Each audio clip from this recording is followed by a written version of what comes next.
Alright, buckle up, because today we're diving into something that's got the automotive world buzzing. Dodge just dropped the 2027 Charger Super B, and let me tell you, it's a beast.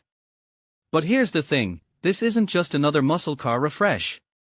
Dodge has gone all in, packing this thing with 600 horsepower, and personally, I think this is a statement. It's like they are saying, hey, we're not just here to play, we're here to dominate. But let's break it down, because there's a lot more going on here than just raw power. First off, that 600 horsepower figure, it's not just a number. It's a revised version of their twin-turbocharged 3.0-liter inline-six engine, but with larger turbos and improved cooling.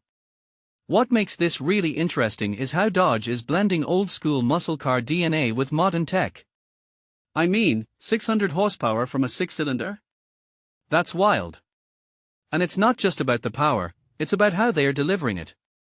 Peak torque is available earlier and sustains longer, which means this thing is going to feel alive across the entire rev range. But here's where it gets even more fascinating. Dodge didn't just focus on the engine.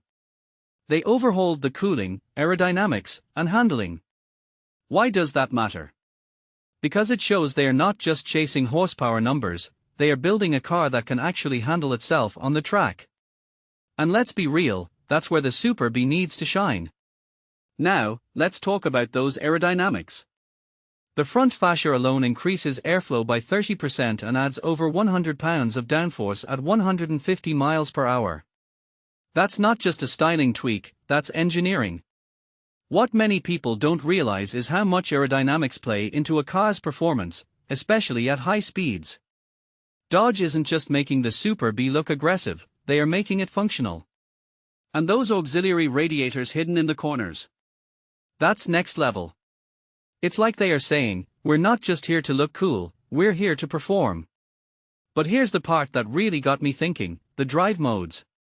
Dodge added a track mode and drag mode, and they are not just gimmicks.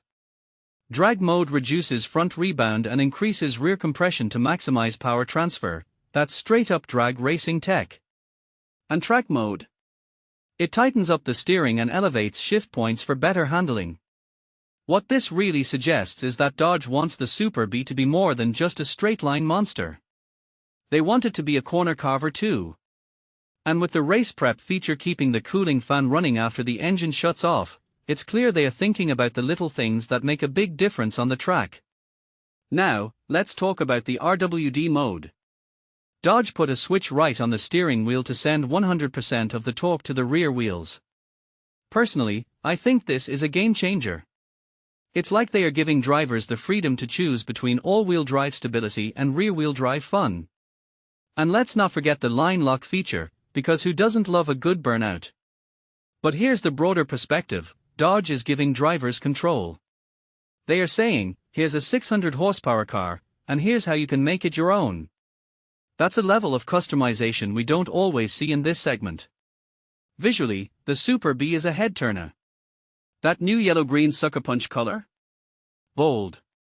And the diamond black with sucker punch accents? Sleek. But what I find fascinating is how Dodge is balancing aggression with sophistication. It's not just about slapping on a loud paint job, it's about creating a car that looks as good as it performs. And the interior? Those new seats, the performance steering wheel, the larger paddle shifters, it's all about immersing the driver in the experience. If you take a step back and think about it, Dodge is crafting a car that's as much about the driver as it is about the machine. So, what's the bigger picture here? Dodge is redefining what a muscle car can be. They are taking the raw power we expect and layering it with modern tech, track-focused engineering, and driver-centric design. In my opinion, this isn't just a new Charger, it's a statement about where Dodge sees the future of performance cars. And honestly, I'm here for it. This raises a deeper question. As electric vehicles start to dominate the performance space, can traditional muscle cars still hold their own? With the Super B, Dodge is saying, absolutely. But here's the final thought, pricing and availability are still up in the air. Dodge hasn't announced how much this beast is going to cost, and that's a big question mark. Because let's be real, a car like this needs to be accessible if it's going to make a splash. So, what do you think? Is the 2027 Charger Super be the future of muscle cars, or is it just a high-powered throwback? Let me know in the comments below. And if you enjoyed this breakdown, don't forget to hit that like button and subscribe for more deep dives into the world of cars. Until next time, keep the shiny side up.